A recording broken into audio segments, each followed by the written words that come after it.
হ্যাঁ এভরিওয়ান, এই ভিডিওটিতে আমরা দেখব যে কিভাবে আমরা DJI এর যে কোনো ড্রোন ফ্লাই করতে পারি। সর্বপ্রথম ড্রোনটিতে ব্যাটারি লাগাতে হবে।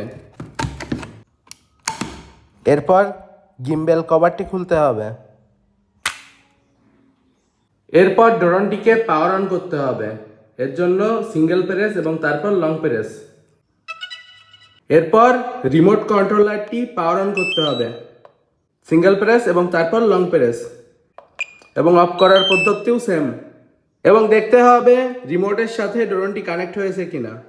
DJI ড্রোন স্টার্ট করার জন্য রিমোট কন্ট্রোলারের দুই হুইল দুই সাইডে টেনে ধরতে হবে এবং উপরে ওঠানোর জন্য আপ বাটন প্রেস করতে হবে। বাম সাইডের হুইলটি ব্যবহার করে আমরা ড্রোনটিকে উপরে ওঠাতে পারবো, নিচে নামাতে পারবো এবং ডান দিক এবং বাম দিকে এটির পজিশন ঘোরাতে পারবো।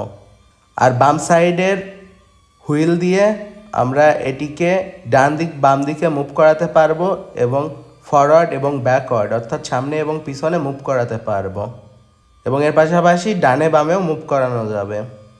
এবং নিচে স্পিড কন্ট্রোলার বাটন আছে, এখান থেকে আমরা ড্রোনের স্পিড কমাতে বাড়াতে পারবো। সিতে সিনেম্যাটিক মোড, এনে নর্মাল মোড, আর এসে হলো স্পিড মোড। সিনেম্যাটিক মোডে ড্রোন স্লো চলবে আর স্পিড মোডে ড্রোন অনেক দ্রুত ভাগবে।